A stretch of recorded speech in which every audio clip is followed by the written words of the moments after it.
Hi friends, welcome to నాటు వైద్యం. ఈరోజు మనం సహజంగా చాలా మంది స్త్రీలు కూడా నాకు కాల్ చేసి అడుగుతుంటారు స్తన వృద్ధి కోసం, అలాగే జారిపోయిన స్తనాలు బిగుతుగా కావడం కోసం ఏదైనా చక్కటి చిట్కా ఉంటే చెప్పమని చాలా మంది కూడా అడుగుతూ ఉంటారు. సహజంగా స్త్రీలకు కూడా చాలా రకాల చిట్కాలు కూడా మన దాంట్లో చెప్పడం అనేది జరిగింది. అయినా కూడా చాలా మంది స్త్రీలు వాళ్ళ యొక్క సమస్యలు చెప్పుకోవడం కోసం కొంతమందికి మాట్లాడడం ఇబ్బందిగా ఉన్నా చాటింగ్ చేస్తూ ఉంటారు, కొంతమంది ఫోన్ చేసి నేరుగా అడుగుతూ ఉంటారు, చాలా ఇబ్బందిగా కూడా ఫీల్ అవుతూ ఉంటారు. ఎందుకంటే మన ఛానల్లో స్త్రీలకు సంబంధించిన కూడా కొన్ని చిట్కాలు మనం పంపిస్తూ ఉంటాము. వారికి ఆ సమస్య బాధపడుతున్నట్లయితే వాళ్ళ సమస్య తీర్చుకోవడం కొరకు నేరుగా మాకు కాల్ చేస్తూ ఉంటారు. అందులో భాగంగా స్త్రీలకు ఇలాంటి సమస్యలు చాలా అధికంగా ఉన్నాయి. ఎందుకంటే స్త్రీలకు స్తన సౌందర్యం అనేది చాలా చాలా అవసరం. అంతేకాకుండా దాని వల్ల చాలా రకమైనటువంటి లాభాలు కూడా లేకపోలేదు. ఎందుకంటే పిల్లలు పుట్టిన తర్వాత కూడా చాలా రకాల ఇబ్బందులు ఫేస్ చేస్తారు స్తన సౌందర్యం లేనట్లయితే. సో ఈ జనరేషన్లో, ఎస్పెషల్లీ ఈ జనరేషన్లో అది ఒక గ్లామర్ పార్ట్గా కూడా ఉండడం జరుగుతుంది. సో ఈ సందర్భాల్లో స్తనాలు చిన్నగా ఉండడం కానీ, లేదా కొంత సంవత్సరాలు దాటిన తర్వాత అంటే పిల్లలు పుట్టిన తర్వాత సాగిగా అంటే సాగుతున్నట్టుగా వేలాడుతున్నట్టుగా ఉండడం కానీ ఇలా చాలా ఇబ్బందిగా గురి చేస్తుంటది. సో ఇలాంటివి మగవారిని ఎప్పుడు కూడా ఆకర్షించవు. ఎప్పుడు చిన్న స్థానాలు కానివ్వండి, జాలువారి స్థానాలు ఎప్పుడు కూడా మగవారిని ఆకర్షించవు అని చాలా మంది స్త్రీలు బాధపడుతూ ఉంటారు. ఇంకా దానివల్ల ఇంకేమైనా జరగవచ్చు ఇబ్బందులని కూడా భయపడే వాళ్ళు కూడా ఉన్నారు. సో అలాంటి వారికి స్తన వృద్ధికి, స్తనాలు బిగుతుగా చేయడానికి కొన్ని అద్భుతమైనటువంటి చిట్కాలు నేను చెప్తాను. వాటిని మీరు ఇంట్లోనే మీకు ఏది అందుబాటులో, నేను చెప్పేది ఏది అందుబాటులో ఉంటే అది ఇంట్లోనే మీరు వాడుకోవచ్చు. నేను చెప్పే చిట్కాలను మాత్రం జాగ్రత్తగా రాసుకోండి, ఓకేనా?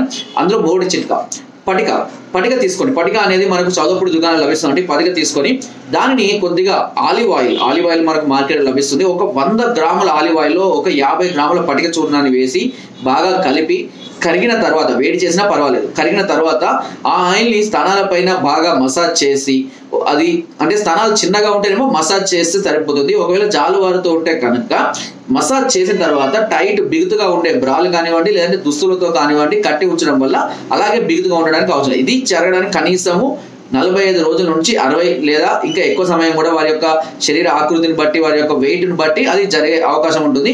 సో ఖచ్చితంగా రిజల్ట్ ఉంటుంది, కానీ ఖచ్చితంగా మీరు కంటిన్యూగా వాడుకోవాలి. ఒక వారం రోజులు 10 రోజులు వాడి ఏం కనబడదని మాత్రం ఎట్టి పరిస్థితుల్లో వదిలేయకూడదు. ఇది మొదటి చిట్కా. రెండో చిట్కా దానిమ్మ పెచ్చులు. దానిమ్మ చెట్టు యొక్క కాయ ఉంటుంది కదండి, కాయ యొక్క పొట్టు, ఓకేనా? కాయ లోపల వచ్చి గింజలు తీసుకుంటాం కదా, మిగతా పైన పెచ్చులు పొట్టు ఉంటుంది కదా, ఈ పెచ్చులను తీసుకొని వచ్చి ఆవ నూనెలో కానీ లేదా నువ్వుల నూనెలో కానీ, ఏ 2 నూనెలలో కానీ ఈ పెచ్చులను వేసి బాగా మరగనివ్వండి. మరిగిన తర్వాత పెచ్చులు మారిపోతాయి. అప్పుడు వాటిని జాలితో వడబోసుకొని ఆ ఆయిల్ని మనం ప్రతిరోజు కూడా మీకు చెప్పినట్టుగా, మీకు ఎవరైనా సరే నేను చెప్పినట్టుగా చిన్నగా ఉంటేనేమో జస్ట్ డైలీ ఒక 5 to 10 minutes మసాజ్ చేసుకోండి.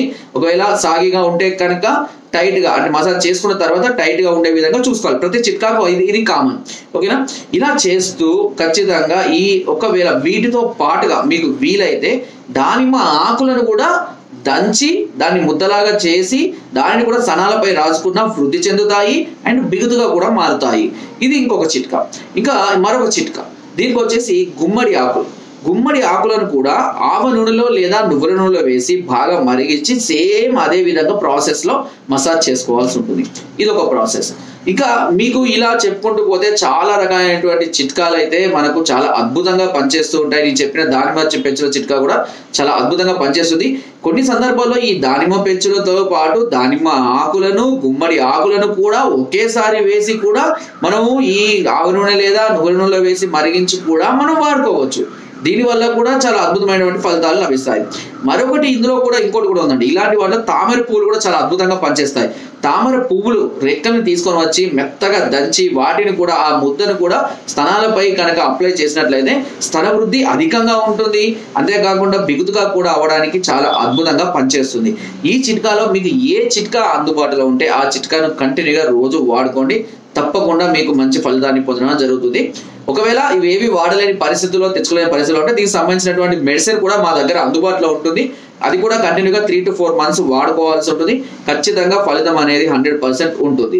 సో దానికి వాళ్ళ శరీర ఆకృతి కూడా డిపెండ్ ఉంటుంది. అంటే మరి సన్నగా ఉన్న వాళ్ళకు కూడా కొంతవరకు రావడానికి కొంత ఇబ్బందిగా ఉంటుంది. అలాంటి వాటికి డైట్ ఎలా తీసుకోవాలి, ఏమేమి ఆహార పదార్థాలు తీసుకోవాలని కూడా మేము పూర్తి గైడెన్స్ అందించడం జరుగుతుంది. తద్వారా వారికి కావాల్సినటువంటి శరీర ఆకృతి కానివ్వండి లేదా బిగుతు కానివ్వండి వాళ్ళు పొందడానికి అవకాశం అధికంగా ఉంటుంది. సో ఫ్రెండ్స్, ఒకవేళ మీరు చెప్పిన చిట్కాలు మీకు అందరికీ అందుబాటులో లేనట్లయితే మమ్మల్ని సంప్రదించండి. ఆల్టర్నేట్ చిట్కాలు కూడా మేము మీకు చెప్పడం జరుగుతుంది. మెడిసిన్స్ కావాలన్నా కూడా మేము పంపిస్తాము. దీని కొరకు కింద స్కోతున్నటువంటి నెంబర్స్కి మీరు ఫోన్ ద్వారా కానివ్వండి, వాట్సాప్ ద్వారా కానివ్వండి, లేదా కింద డిస్క్రిప్షన్ మన అడ్రస్ కూడా నేరుగా వచ్చి కూడా మీరు అన్ని రకాల సమస్యలకు పరిష్కారాన్ని పొందవచ్చు. ఇలాంటి సమస్యలు స్త్రీలు ఒకవేళ చెప్పుకోవడానికి ఇబ్బందిగా ఉన్నట్లయితే నాకు వాట్సాప్ ద్వారా చాటింగ్ చేసి కూడా మీ మెడిసిన్ అంటే మీకు మెడిసిన్ కావాలంటే కూడా పంపిస్తాము, లేదంటే సలహాలు సూచనలు కూడా అందిస్తూ ఉంటాము. ఓకే ఫ్రెండ్స్, నా వీడియో కనుక మీకు నచ్చినట్లయితే లైక్ చేయండి, షేర్ చేయండి అండ్ సబ్స్క్రైబ్ చేయడం మాత్రం అస్సలు మర్చిపోకండి. Thank you.